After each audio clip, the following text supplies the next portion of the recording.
Huyu mzee ana mabinti wawili. Wa kwanza anaitwa Sapporo na wa pili anaitwa Muna. Sapporo anaishi kwa wazazi wake, lakini anajishughulisha na ujasiriamali wa kutembeza matunda mtaani ili awasaidie wazazi wake kwenye swala la msosi na mahitaji madogo madogo. Na Muna ambaye ni mtoto wa pili, yeye anasoma, yupo sekondari. Sasa hapa mzee yupo nje ya nyumba yake akiwa anachuma matunda. Sijui ni matunda gani, atajua mwenyewe. Anamuita mtoto wake wa kwanza ambaye ni Sapporo. Sapporo. Daddy, I'm coming. Nakuja baba. Mbona leo hujaenda kazini? Leo najihisi nimechoka. Labda nitaenda kesho. Au unaumwa? Hapana baba, nimechoka tu. Umeshakula? Hapana, hakuna chakula ndani. Sasa Muna atakula nini akitoka shule? Kuna maharage kidogo jikoni. Akirudi ndo atakula hayo hayo. Unamaanisha hauna akiba hata kidogo ndani? Sina baba.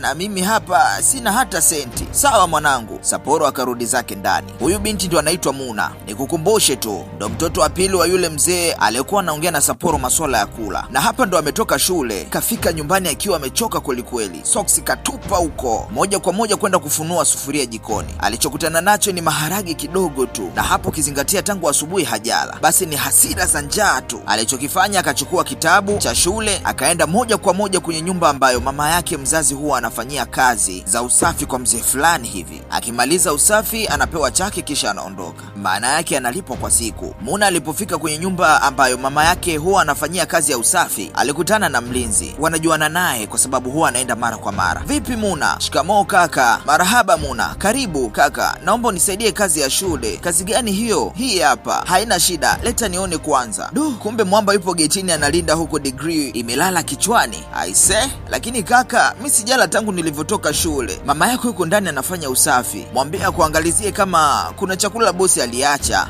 Mimi namjua mama, hawezi nipa chakula. Mlinzi akaona isiwe kesi, akaenda kumchukulia Muna mkate na juisi. Sasa ile anataka kuendelea kumwelekeza kazi ya shule, mama yake akatokea. Unafanya nini hapo na mlinzi? Kisha akamvuta pembeni. Kwa hiyo utakuwa unacheka na kila mwanaume ambaye utakayemuona? Hapana mama, alikuwa ananielekeza jinsi ya kujibu kazi niliopewa shule. Sitaki kusikia upuzi wako. Hebu ingia ndani huko. Huyu mzee ndo mwenye nyumba ambayo mama yake na Muna anafanyia kazi ya usafi. Ni mtoto wako huyu? Ndiyo, ni mwanangu wa pili. Ni mzuri mno.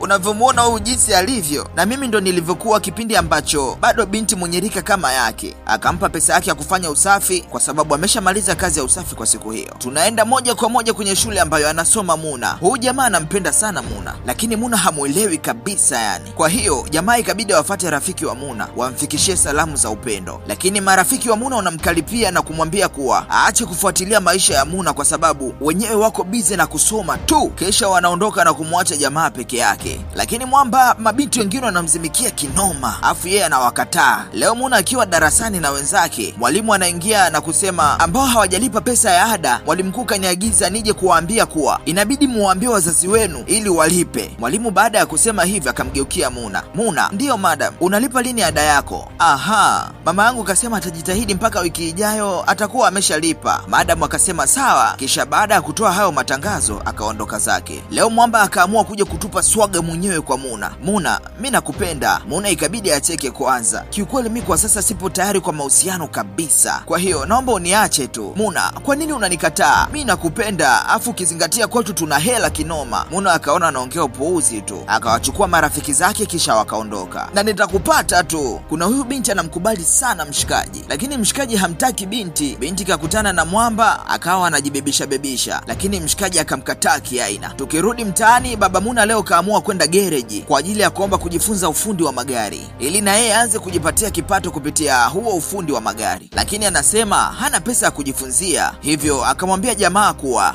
amfundishe na akishajua kutengeneza magari atafanya kazi hapo kwenye hiyo gereji bure ndani ya miezi 6. Jamaa akasema hapana, utafanya kazi bure kwa mwaka mmoja. Baba Muna akafikiria kisha akakubali. Huku shule nako jamaa kaja na machawa wake darasani na kuanza kulitangazia darasa. Habari darasa, nampenda Muna na leo nimeamua nimletee zawadi. Wanafunzi wakaanza piga makofi pale. Ile anataka kumpa Muna zawadi akaikataa. Nikwambie mara ngapi mimi sitaki kuwa na wewe? Wanafunzi wakaanza kumcheka jamaa. Muna akasepa zake. Asubuhi imefika, Muna anataka kwenda shule, kwa hiyo anamuomba mama yake hela ya kula shule, angalau hela ya kununua maji tu. Lakini mama anasema hana hela. Kwa hiyo Muna inabidi aende shule hivyo hivyo tu. Sasa Muna amefika shule, jamaa akamvuta chemba kidogo. Kwani kuna nini? Muna, nimekuletea nimekuletea hizi pesa kwa ajili ya matumizi yako. Nani kakwambia mimi na shida na pesa? Mimi sina shida na pesa zako. Kisha akaondoka zake. Ila Muna ana roho ngumu. Yaani katoka kwao hajapewa hata 100 ya kununua maji, afu anapewa hela hizo zote na mwanafunzi mwenzake, eti anakataa.